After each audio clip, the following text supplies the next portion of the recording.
Every update in Call of Dragons has its secrets, and your boy Chisgule Gaming is here to expose every single one that we can find. Whether you're here for the gems promised on the thumbnail, or a review of what heroes might be coming in the future for Call of Dragons, stick around in this video for every secret we could find so far.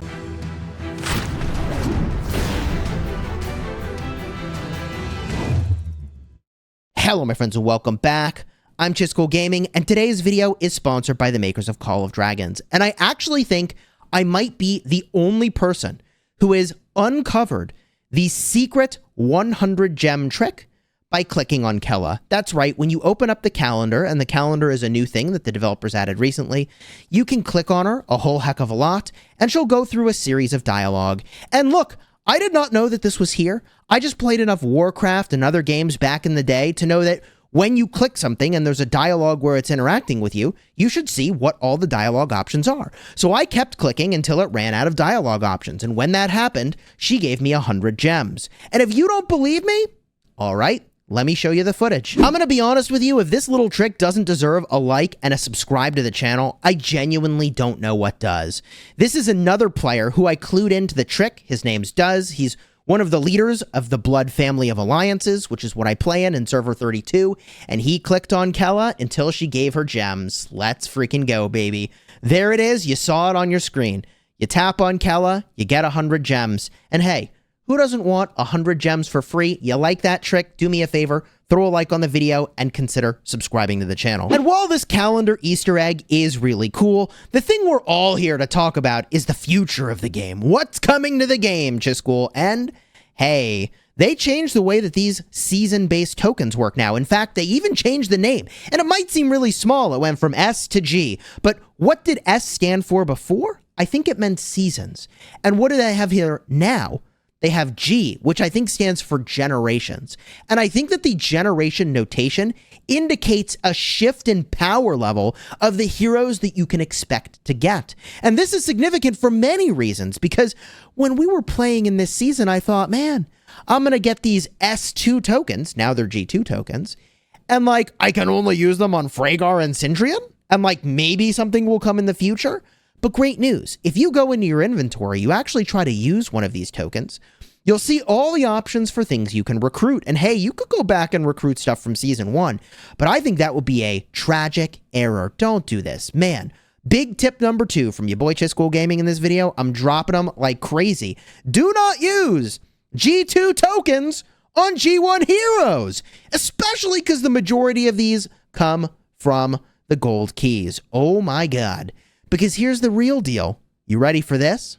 The developers are teasing not 2, not 4, freaking 6 new heroes that are coming to the game. Now, I don't think they're coming anytime soon necessarily. This could take place over the course of the next 3 months or the next year. I honestly don't know the time frame in which we'll get these new heroes. I would guess we get a new hero probably in the realm of like every 2 to 3 months, okay? But the thing that I think is really smart about this is the developers have kind of decoupled what season of the game you're in versus the generation of heroes that are on rotation. And I'm sure that like Kingdoms will go through a rotation of more and more advanced heroes. But as we saw in Rise of Kingdoms, the predecessor to this game, that process led to a big problem. It led to all the young servers having only the young generation of heroes and all the old servers having the new hotness, and they were eventually having to fight each other. And yo, those older servers had better access to just better heroes and they were crushing. So I think the developers are starting to look at, hey, how do we address this issue of like who's getting what and when? All that to say, 6 new heroes are coming. So what does this mean for your G2 tokens? Well, I think you should save the hell out of them, man. Because guess what? You may not like Freygar. You may not like Sindrian. But one of these 6 heroes that comes down the road that they are teasing here, you are probably going to like. And what's really cool is that when that hero shows up, you don't have to wait a long time to put a bunch of skills on them. You can have your tokens hoarded up and you will look like a genius showing up on day 1 that the hero appears, and you have your 5511 new hotness, or maybe it's 555 1 new hotness, or maybe you expertise the hero. I don't know, man. I think that these tokens suddenly become more interesting. So the next question becomes, all right, Chisgule, how about spending some gems on them in the store? What do you think about that? And I think that's really expensive, okay? If you were buying raw gems, okay, 25,000 gems for $100, and I know you could buy bundles to get the gems, right? But if you go at that rate, $100 for 25,000 gems, well, remember, you need to unlock the hero before you can use these tokens. You see, it says from the list of recruited legendary heroes. So you first have to recruit the hero. Then you would need 690 G2 tokens, and you could max it on the spot. That is 690,000 gems. Okay, 690,000 gems. You're looking at like $2,700 or so. I don't know. It's mental math. I'm sure someone could be more precise. It's a lot of damn money, okay? So all that to say, yes, G2 tokens are very powerful. Yeah, you should not use them on G1 heroes, man. That is a bad idea in my opinion. And I think there will be plenty of G2 heroes you are really hyped about, so be patient. Unless you are in a crisis scenario where your continued existence as a, alliance or group or whatever is truly in jeopardy, or, then and only then, it's like, all right, I got to use everything I have to try and get as much edge as I possibly can, okay? But on the topic of heroes here, one reason that I don't feel as compelled to rush max heroes is that rallying and garrisoning in this game is not really a big deal. Okay, it is very important, but like the number of times that I have participated in a pass rally is actually 0. And the number of times that cities get rallied, look, there's plenty of people that got plenty of good stuff, okay? And as long as you aren't rallying a super high power player, which like we have done in the past, and in that situation, you really do need the best thing you can possibly get. I'll have a card in the end of the video, okay, to show you how that went when we quad rallied a 130 million power player. Wouldn't recommend it, all right? All that to say, I generally don't feel like I need rally leads and garrison captains, and I don't feel like for fielding in this game, I'm missing all that much by not having a hero maxed. I'm using Madeline, and she's freaking clapping over here at 5535. She's doing great. So, yeah, I'm gonna max her, but like, I just don't feel the same need to rush max legendaries, and I don't think you necessarily need to either unless you're the person who's going to rally or garrison for your group. And in that case, hoarding up those G2s is going to be a big freaking deal.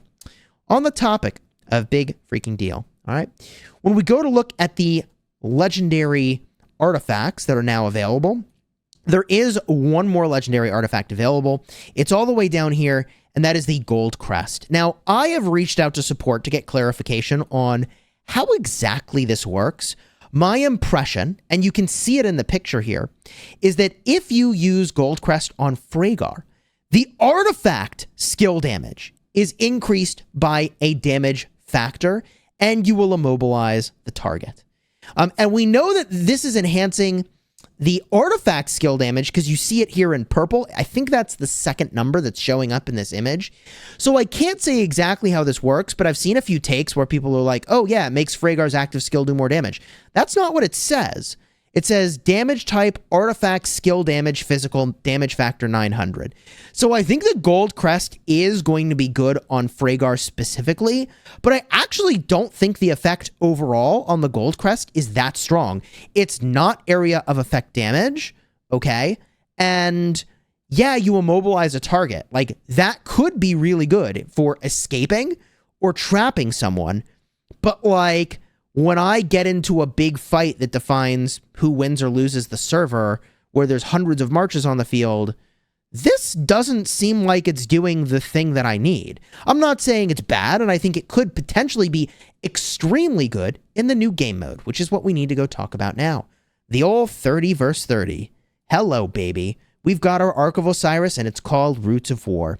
Now, I communicated a concern. I was like, how are the developers going to account for the fact that different servers are different ages? And you might have level 1 heroes because you just, had a season reset, and somebody else has got level 60s. And this is awesome, man. You basically go in to a special screen, and all your heroes are bumped up to level 60, which is freaking awesome, okay?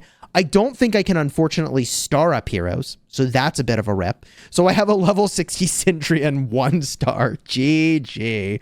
Okay, is what it is. So you basically get the same star levels and skill levels like you have on your account, okay? But at least he's max level. And in addition, you set talents.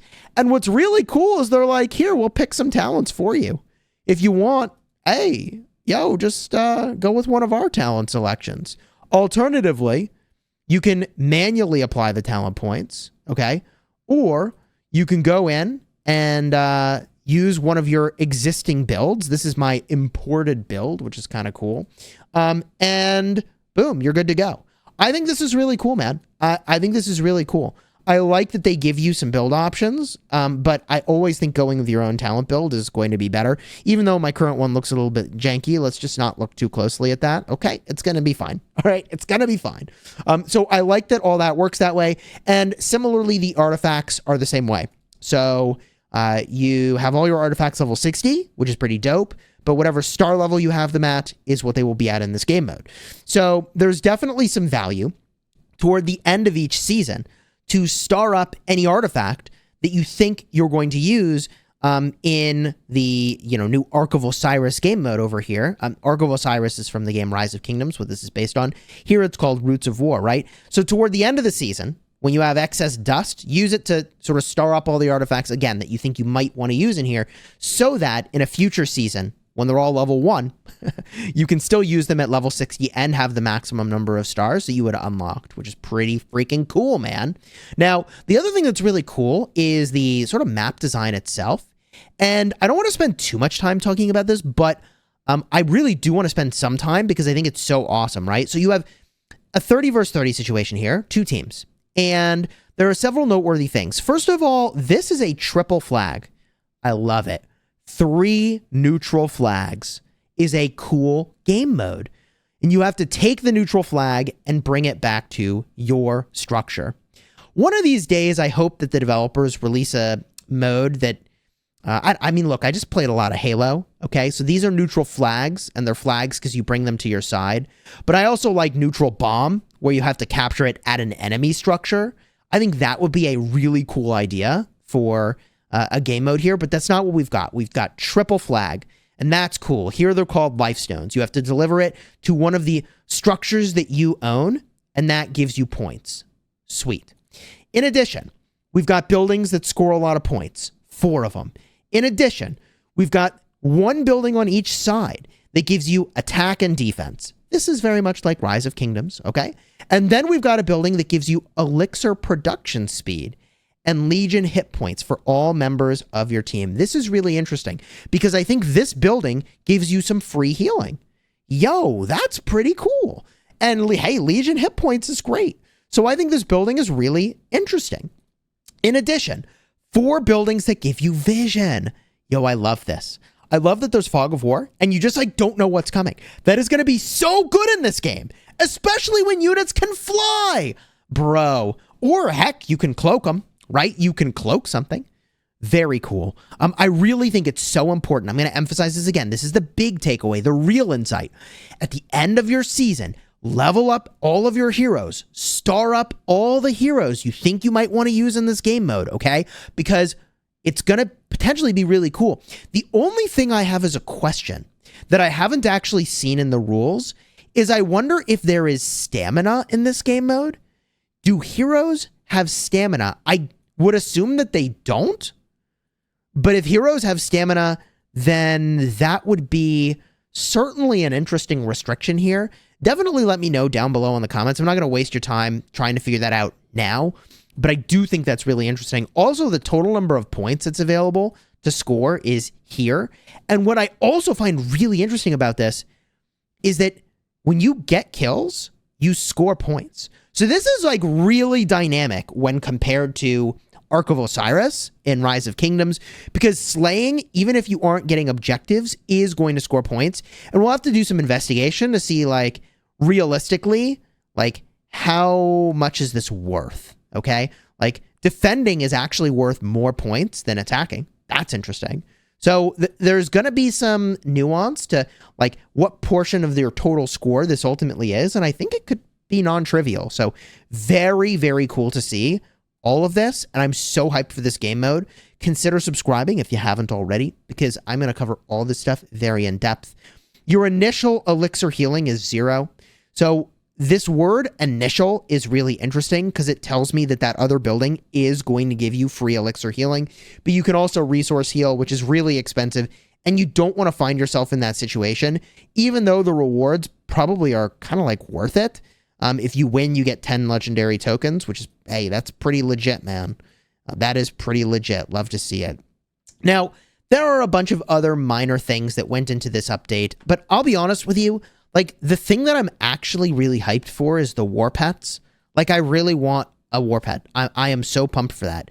If you didn't see that, I'm going to have a card in the end screen, okay? But also right now, I'm just being really impatient, and I always hoard my keys for videos. So I'm going to open up some of these artifact keys until we flip legendary, and we'll see what we get. Should I be hoarding these? Almost certainly. Do I have patience for that? Absolutely freaking not. So enjoy my ripping open these keys. So far, 30 of them with no legendary. Please be good to me. 40! Hey, not bad, but I've probably already opened some leading up to this point. I don't remember how many. What do we get? Please, Kingslayer. Come on! Dragon Rift. Yo, Dragon Rift is pretty good. Not gonna lie. I am happy with Dragon Rift, although I have no intention of using it. So let me give you yet another pro tip toward the end of the video. And if you're getting value from this video, yo, do me a huge favor. Throw a like on here. Consider subscribing. Okay? Means a lot to me and helps my channel tremendously. If you have an artifact, did you know? Okay? If you're like, bro, I don't use the Dragon Rift anymore. Did you know you can reset it? I have it equipped currently, so I can't reset that one. I'll pick this guy. The Tear of Arbon, okay? I have multiple skills on this thing, and I might be like, yo, I don't want these skills on here anymore. I'm kind of done with this thing, and Tear of Arbon, I'm not happy with it. Well, guess what, bro? You literally can reset the thing. Did you know that? Pro tip from Chisgule Gaming. Reforging gives you all the stuff back, including the extra skill up item that I put in here, okay? Which then you can use to put more stars on the things you actually care about. P.S. I did exactly what I said I would do. I took the Infernal Flame to 6 stars, baby. Whoo, 7.5% damage dealt. Yo! If you enjoyed the video, again, do me a huge favor. Throw a like on here. Consider subscribing. Cards in the end screen in just a second for the videos that I promised you. And until next time, you have fun smashing the kingdom.